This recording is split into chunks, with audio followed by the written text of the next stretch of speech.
What's up guys, my name's Liam, and in today's video I just wanted to run through a really quick update on these brand new V2 versions of the EndgameGear XM2 8K and the XM2w 4K. The XM2 8K comes in a box and it does come pre-installed with smaller skates. They do include a pair of these larger skates and then just some documentation. And just like the V1 version, the XM2 4K or W4K, excuse me, does come included with this carrying case. Once you do open this up, you get pretty much the same things. This does come with the wireless receiver. Looks the same as the first one, rubberized bottom. And then it does come with a USB-C to USB Type A cable. And then pretty much the same thing over here on this side comes with a set of the larger skates and then also some documentation. So just to sum things up, if you've already seen my OP1 8K V2 and OP1w 4K V2 video, you're gonna get pretty much just about the same type of experience with these mice. Over here, I do have the V1 version. Here's the V2. I never got my hands on the V1 version of the XM2 8K, but just to show you the bottom of these really quick, I don't remember if this one did come with these bigger skates pre-installed on it or not, but the V2 did come with the smaller skates, and as I already showed you, it does have the bigger skates in there in case you want to switch over to those. And I just want to tell you guys that just about everything, the changes on these are really small. As far as the external on this goes, the difference between these, you don't really notice a whole lot of a difference. So it's a great coating, tensioning, and everything on the side button still feels perfect, excuse me. You're still going to be getting the same style of clicks, mouse 1 and 2. These newer V2 versions do actually come with a dust-proof encoder though,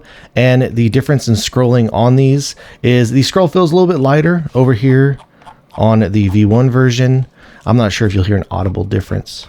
Maybe you can, but the V2 version here, again, it just feels like it's a tighter tensioning scroll. Over here on the wired version, honestly, the scroll feels a little bit lighter than this one. It kind of feels a little bit closer in line to the feeling of the V1 version. But as I already mentioned in the OP1 video, I kind of do prefer the tighter tensioning myself on the scroll. But either way, all of them do feel pretty solid. The next difference is on the V1 version, it have the 3395 sensor. This new one does have a 3950 sensor, and it does give you some additional options when you are using this mouse in the software. For example, you now have more adjustments for your liftoff distance. You can go as low as a 0.7 millimeter and to make 0.1 millimeter increment adjustments, all the way up to 1.7 millimeters. Also for the CPI, it does allow you to make smaller adjustments to the CPI values. You can make adjustments as low as the value of 10. Then over here on the advanced settings where you can unlock a little bit of additional performance.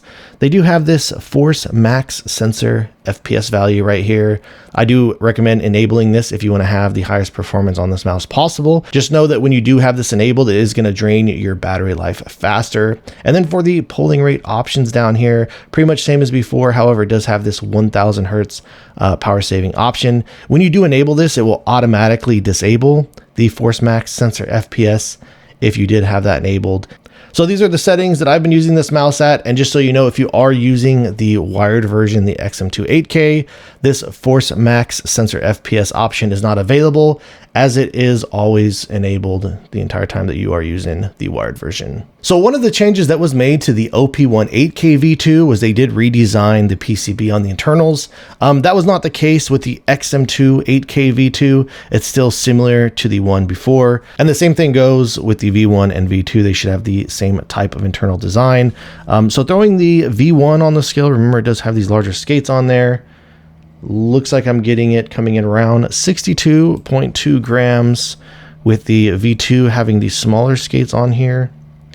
Looks like we're getting about 60.4 grams. And I'll throw the wired version on here really quick. I don't really like wing wired mice because it's kind of always all over the place with the cable. Around 52-ish grams. Hopefully that is somewhat accurate. So that about wraps things up on the brand new V2 versions of the XM2. I'm not going to talk about the performance numbers or anything like that. You can just reference to the OP1 V2 video that I just dropped recently. The numbers on both the wired version for the 8K and the wireless version for the W4K are going to be the same as the OP1 versions. And like I've already kind of just mentioned in this video, same great feeling that you got from the V1 versions, just slightly a little bit more improved. You're going to get slightly a little bit of sensor performance, and you can make some additional adjustments over in the software, but still Really love using these mice. And if you guys have any additional questions or feel like I left anything out, please let me know in the comments down below. If you have enjoyed watching this video and are interested in seeing more videos like this in the future, please drop this video a like and subscribe to my channel. Thank you guys so much for watching. I look forward to seeing you in the next one.